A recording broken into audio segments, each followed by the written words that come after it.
Hello everyone, welcome to my channel all about zoology. So आज के इस video में हम पिट्यूटरी ग्लैंड के बारे में पढ़ने वाले हैं। इसके पहले वीडियो में मैंने आपको जो है हाइपोथैलेमस के बारे में पढ़ाया है। हम लोगों ने वहाँ पर पढ़ा है कि किस तरीके से हाइपोथैलेमस जो है न्यूरो हार्मोन्स को सिक्रेट करता है। सो वहाँ पर हम लोगों ने सभी बातें पढ़ ली है। अब हम देखते हैं पिट्यूटरी ग्लैंड क्या होता है, हमारे एंडोक्राइन सिस्टम में इसका क्या रोल है। हाइपोथैलेमस पढ़ते समय मैंने आपको बताया था कि हाइपोथैलेमस जो है ये पिट्यूटरी के साथ कनेक्ट होता है with the help of pituitary stock. यहाँ पर पिट्यूटरी स्टॉक की वजह से ये दोनों आपस में कनेक्ट होते हैं। ये हाइपोथैलेमस जो है इनके पास ऐसी न्यूक्लियाई होती है, ऐसा सेल होता है जो न्यूरो हार्मोन्स को सिक्रेट करता है। हम जानते हैं हाइपोथैलेमस एंडोक्राइन ग्लैंड नहीं होता है, बट ये एंडोक्राइन सिस्टम में इस वजह से हेल्प करता है, मेजर रोल प्ले करता है, क्योंकि इनके पास जो है न्यूरो हार्मोन्स को सिक्रेट करने वाले सेल्स होते हैं जो आगे जाके पिट्यूटरी हार्मोन को रेगुलेट करते हैं, पिट्यूटरी ग्लैंड को जो है ये रेगुलेट करते हैं। इस वजह से ये जो है हमारे एंडोक्राइन सिस्टम में मेजर रोल प्ले करता है। आप देख सकते हो, मैंने आपको बताया था कि पिट्यूटरी जो है ये बेसिकली दो पोर्शन को रखता है। एक पोर्शन इसका जो है एंटेरियर पिट्यूटरी होता है और दूसरा पोर्शन इसका जो है पोस्टेरियर पिट्यूटरी होता है। ये एंटेरियर पिट्यूटरी और पोस्टेरियर पिट्यूटरी से जो है ये हाइपोथैलेमस के ये न्यूरो हार्मोन सिक्रेट करने वाले न्यूक्लियाई या आप बोलो न्यूरॉन, ये जो है कनेक्ट होते हैं। यहाँ पर बात यह है कि जो ये न्यूरो हार्मोन्स को सिक्रेट करने वाले न्यूरॉन्स होंगे हाइपोथैलेमस में, उनसे न्यूरो हार्मोन सिक्रेट होकर जो है इस तरीके से एंटेरियर पिट्यूटरी में जाएगा और पोस्टेरियर पिट्यूटरी में जाएगा। अब यहाँ पर एंटेरियर पिट्यूटरी के साथ जो है हाइपोथैलेमस इनडायरेक्टली अटैच होता है। मैंने आपको इसके पहले वीडियो में समझाया है। अब यहाँ पर जो है ये इनडायरेक्टली अटैच किस तरीके से होता है, हाइपोथैलेमस में जो भी न्यूरॉन्स प्रोड्यूस होते हैं वो इस तरीके से एक्सोन से होता हुआ नर्व टर्मिनल तक आके जो है एक सिस्टम में पोर किया जाता है। वो सिस्टम को हम कहेंगे hypothalamus portal system.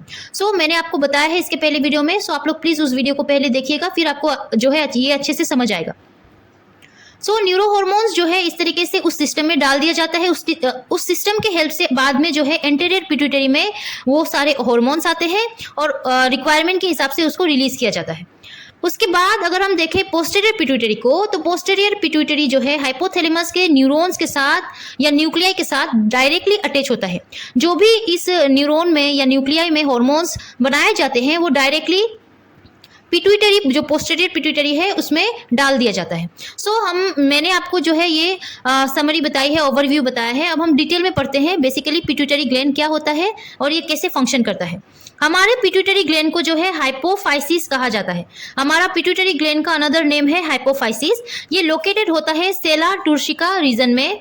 Sphenoid bone का बना हुआ एक रीजन है, आप बोल सकते हो केविटी है या गड्ढा है, जहां पर ये पिट्यूटरी जो है अटैच या फिक्स करवाया जाता है, फिक्स करके जो है ये प्रेजेंट होता है।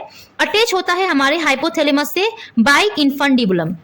ये जो है इन्फंडिबुलम है, जिसको मैं आपको जो है पिट्यूटरी स्टॉक कह रही हूँ, ये इन्फंडिबुलम है, जिसके हेल्प से ये जो है सेला टूर्सिका पिट्यूटरी ग्लैंड जो है ये हाइपोथैलेमस से अटैच होता है। सेला टूर्सिका को अगर ध्यान से समझे तो ये क्या है, डिप्रेशन है, गड्ढा है, या आप बोल सकते हो ऐसी केविटी बनाई गई है जहां पर जो है ये पिट्यूटरी ग्लैंड को अटैच करवाया जा सके, फिक्स करवाया जा सके।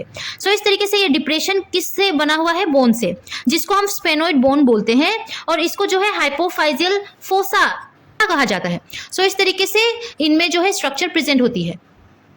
यहाँ पर पिट्यूटरी ग्लैंड का साइज क्या है, ये छोटे साइज की होती है, जो है स्मॉल साइज इनमें देखने को मिलता है। हमारे ह्यूमन बॉडी का जो पिट्यूटरी ग्लैंड है पी साइज्ड एंडोक्राइन ग्लैंड है। बेसिकली एक मटर का दाना जो है उस हिसाब से आप समझ सकते हो, एक छोटा होता है, ओवल शेप में प्रेजेंट होता है। इसका अगर डायमीटर देखें तो 1 सेंटीमीटर डायमीटर का होता है, और अगर वेट हम इसका देखें तो 0.5 to 1 ग्राम वेट होता है। यहाँ पर इसके पास अपना 2 लोब है। 2 लोब मतलब आप ऐसे समझ सकते हो, इनके पास 2 पोर्शन है। एक को हम कहेंगे एंटेरियर पिट्यूटरी, दूसरे को हम कहेंगे पोस्टेरियर पिट्यूटरी। अब नाम भी आपको याद रखना होगा। एंटेरियर पिट्यूटरी को जो है हम एडिनो हाइपोफाइसिस कहते हैं, वही पोस्टेरियर पिट्यूटरी को जो है हम न्यूरो हाइपोफाइसिस कहते हैं। इस तरीके से ये दोनों आपस में सेपरेट होकर प्रेजेंट होते हैं with the help of parse intermedia. Parse intermedia उस बीच के लाइन को कहा गया है, उस बीच के हिस्से को कहा गया है, जिसके हेल्प से ये दोनों सेपरेट होकर प्रेजेंट होते हैं। अब जो एंटेरियर पिट्यूटरी या एडिनो हाइपोफाइसिस है, ये साइज में लार्जर होता है देन पोस्टेरियर पिट्यूटरी या न्यूरो हाइपोफाइसिस। याद रखिएगा, एंटेरियर पिट्यूटरी जो है ये बड़ा होता है as compare to posterior pituitary. इस तरीके से अब हम लोगों ने थोड़ी बहुत बातें पढ़ ली है अबाउट पिट्यूटरी ग्लैंड। अब हम देखते हैं इनका फंक्शन क्या है। एंटीरियर पिट्यूटरी का अलग फंक्शन है, पोस्टीरियर पिट्यूटरी का अलग अलग फंक्शन है। एंटीरियर पिट्यूटरी को अगर हम देखें तो जो कि हम इसको एडिनोहाइपोफाइसिस बोलते हैं, इसका अनदर एक और नेम होता है जिसको हम कहेंगे पार्स एंटेरियर।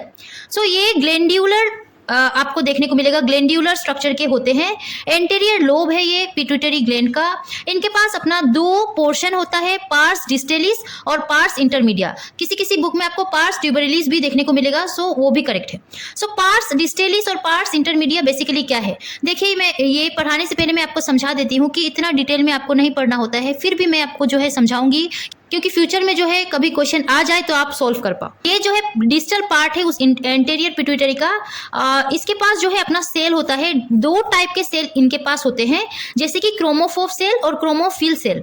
ये सेल्स जो है पर्टिकुलर सेल पर्टिकुलर हार्मोन को प्रोड्यूस करेगा और स्टेनिंग के बेसिस में यहाँ पर जो है कहा गया है कि ये कोई कोई सेल्स ऐसे होते हैं क्रोमोफोब, मतलब ये स्टेनिंग को अच्छे से एब्जॉर्ब नहीं करते हैं।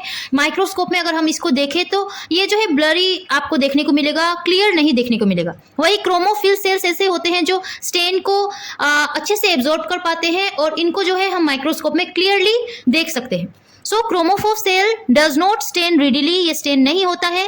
ये जो है रिलेटिवली पेल अंडर माइक्रोस्कोप, इनको जो है आप पेल या आप बोल सकते हो कि धुंधला आप देखोगे, इनको क्लियरली आपको जो है देखने को नहीं मिलेगा।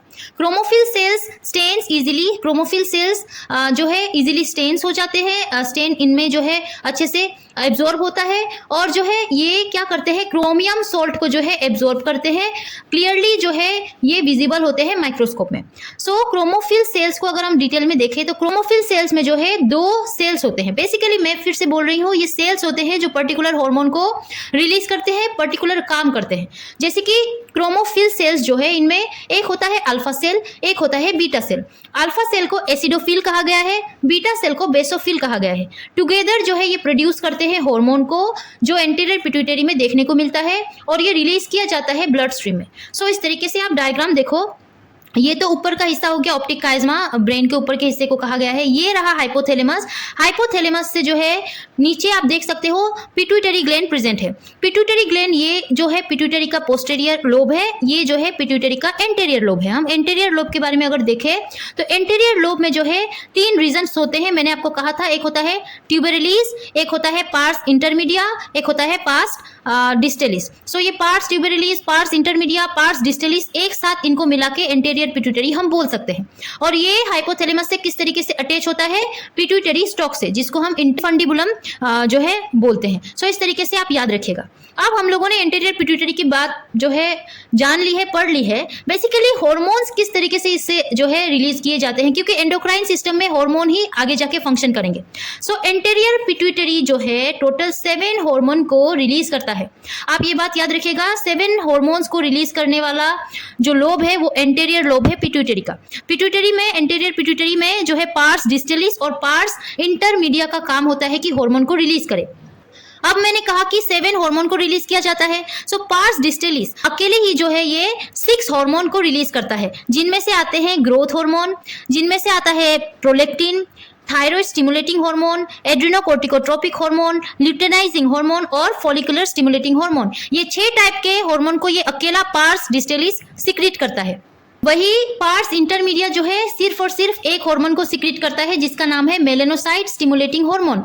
आगे जाके ये मेलानिन को जो है सीक्रेट करवाने में हेल्प करता है। सो इस तरीके से ये सभी हार्मोन्स यहाँ से रिलीज किए जाते हैं। अब यहाँ पर एक टर्म आएगा ट्रोपिक हार्मोन। ट्रोपिक हार्मोन क्या होता है, जैसे कि TSH जो थायराइड स्टिमुलेटिंग हार्मोन है, एड्रिनोकोर्टिकोट्रोपिक हार्मोन है, फॉलिकुलर स्टिमुलेटिंग हार्मोन और ल्यूटेनाइजिंग हार्मोन। ऐसे हार्मोन को हम ट्रोपिक हार्मोन कहते हैं। क्यों भला? इसको इसीलिए ट्रोपिक हार्मोन कहा जाता है क्योंकि ये ऐसे टाइप के हार्मोन होते हैं जो दूसरे किसी एंडोक्राइन ग्लैंड को रेगुलेट करवाते हैं। देखिए मैं अगर आपको समझाऊं तो हाइपोथैलेमस के न्यूक्लियाई से हार्मोन रिलीज किया गया है और वो हार्मोन एंटीरियर पिट्यूटरी में जो है भेज दिया गया है। सो एंटीरियर पिट्यूटरी में वो हार्मोन आते ही पर्टिकुलर सेल्स में मतलब भेजा जाएगा और पर्टिकुलर सेल से वो जो है रिक्वायरमेंट के हिसाब से रिलीज किया जाएगा ब्लड स्ट्रीम में। ब्लड स्ट्रीम में ये सभी हार्मोन्स आएंगे और जो है उस टारगेट ऑर्गन के पास जाएंगे, जहां से फाइनली उस पर्टिकुलर हार्मोन को रिलीज करवाया जाएगा, जिससे जो है आगे का फंक्शन करवाया जाएगा। फॉर एग्जाम्पल आप देखो, थायराइड स्टिमुलेटिंग हार्मोन जो है ये स्टिमुलेट करता है थायराइड ग्लैंड को, मतलब हाइपोथैलेमस से थायराइड स्टिमुलेटिंग हार्मोन बनाया गया है और एंटीरियर पिट्यूटरी में डाल दिया गया है। अब वो एंटीरियर पिट्यूटरी को जब भी ऐसे मैसेज आएंगे कि हमारे बॉडी में ऐसे हार्मोन को रिलीज करवाया जाए, इसका जो है रिक्वायरमेंट है, तो हमारा एंटीरियर पिट्यूटरी जो है इस TSH को जो है सिक्रीट कर देगा ब्लड स्ट्रीम में। सो ब्लड स्ट्रीम में आते ही ये जो है ट्रेवल करता हुआ हमारे थायराइड ग्लैंड के पास पहुंचेगा और थायराइड ग्लैंड के पास आते ही ये उसको स्टिमुलेट करवाएगा कि थायराइड हार्मोन जैसे कि T3, T4 और कैल्सिटोनिन इस तरह के हार्मोन को जो है वो सिक्रीट करे, जिससे कि आगे का फंक्शन हो पाए। सो बेसिकली इनका काम क्या है कि ये तो पहले तो रिलीज हो रहे हैं हाइपोथैलेमस से, फिर ये एंटीरियर पिट्यूटरी में जा रहे हैं और ब्लड स्ट्रीम में इनको भेजा जा रहा है। अगेन इनका काम अभी खत्म नहीं हुआ है, ये फिर से थायराइड ग्लैंड मतलब एंडोक्राइन ग्लैंड, किसी एंडोक्राइन ग्लैंड के पास जाके ये जो है उसको भी स्टिमुलेट करते हैं, उसको भी रेगुलेट करते हैं, जिससे कि उससे हार्मोन रिलीज हो पाए। सो इस तरीके के फंक्शन के लिए इनको ट्रोपिक हार्मोन कहा गया है। दूसरा एग्जांपल देखो आप, ACTH जो एड्रिनोकोर्टिकोट्रोपिक हार्मोन है, वो भी स्टिमुलेट करता है हमारे एड्रिनल ग्लैंड को कि आगे के एड्रिनल ग्लैंड से जो भी हार्मोन रिलीज होते हैं उसको जो है रिलीज करवाया जाए। जैसे कि FSH और LH ये स्टिमुलेट करते हैं गोनड्स को, जैसे कि ओवरी को, टेस्टिस को, जिससे कि ओवरीज और टेस्टिस से भी जो है हार्मोन को रिलीज करवाया जाए। सो इस तरीके से ये फंक्शन करते हैं। सो ये था एंटीरियर पिट्यूटरी के बारे में। अब हम देखते हैं पोस्टीरियर पिट्यूटरी के बारे में। द पोस्टीरियर पिट्यूटरी, जिसको हम न्यूरोहाइपोफाइसिस भी बोलते हैं, इनके पास ऐसा स्ट्रक्चर है, ये ग्लैंड्यूलर स्ट्रक्चर के नहीं होते हैं, ये लार्जली इनके पास एक्सोनल प्रोजेक्शन होता है जो हाइपोथैलेमस से आता है। मैंने आपको दिखाया था पोस्टीरियर पिट्यूटरी जो है हाइपोथैलेमस से डायरेक्टली कनेक्ट होता है, मतलब जो भी न्यूक्लियाई होते हैं वो nuclei from hypothalamus to posterior pituitary directly connect होते हैं। ठीक है, सो इस तरीके से इनका जो एक्सोनल प्रोजेक्शन है जो न्यूरॉन का जो हाइपोथैलेमस में प्रेजेंट होता है वो डायरेक्टली इनके पास आके पहुंचता है, इनके पास जो है कनेक्ट होता है। The posterior pituitary does not synthesize hormone. It does store and release two hormone, oxytocin and vasopressin. Very important point. Posterior pituitary जो है बेसिकली ये हार्मोन को सिंथेसाइज ही नहीं करता। अब ऐसे आपको लग रहा होगा कि क्यों, यहाँ पर एंटीरियर पिट्यूटरी ने जो है हार्मोन को सिंथेसाइज किया है, हार्मोन सिंथेसाइज करने की जो है कैपेबिलिटी रखता है, बट ये क्यों नहीं रखता है? क्योंकि इनके पास ऐसे सेल्स ही नहीं होते हैं जो हार्मोन को प्रोड्यूस करे। जैसे कि एंटीरियर पिट्यूटरी के पास ऐसे सेल्स थे जो पर्टिकुलर हार्मोन को एज रिक्वायर वो भेजते हैं, जिससे कि आगे का फंक्शन हो पाता है। बट इनके पास जो पोस्टीरियर पिट्यूटरी होते हैं, इनके पास ऐसा सेल्स ही नहीं होता कि ये अपना खुद का कुछ हार्मोन रिलीज कर पाए। इनके पास इनका काम ये है, बस ये स्टोर करते हैं जो भी हार्मोन बनाया गया है हाइपोथैलेमस से, उसको ये स्टोर करते हैं और जब भी बॉडी को रिक्वायर हो तब ये रिलीज कर देते हैं ब्लड स्ट्रीम में। सो वो कौन से हार्मोन होते हैं जिनको ये स्टोर करते हैं? एक होता है ऑक्सीटोसिन, दूसरा होता है vasopressin. The neurosecretory cells extending from the supraoptic and paraventricular nuclei of the hypothalamus. अब आपको लग रहा होगा सुप्राऑप्टिक और पैरावेंट्रिकुलर न्यूक्लियाई क्या है। सो आप लोग प्लीज इसके पहले वीडियो को देखिएगा। मैंने आपको बताया है हाइपोथैलेमस में ऐसे न्यूक्लियाई प्रेजेंट होते हैं, सभी न्यूक्लियाई का अलग अलग नाम है, अलग अलग काम है। सो उनमें से दो न्यूक्लियाई ऐसे थे जिसका नाम था सुप्राऑप्टिक और पैरावेंट्रिकुलर न्यूक्लियाई। इनका ही काम है कि ये ऑक्सीटोसिन और वेसोप्रेसिन जैसे हार्मोन को बनाए और पोस्टीरियर पिट्यूटरी में जाके उसको जो है स्टोर करवाए।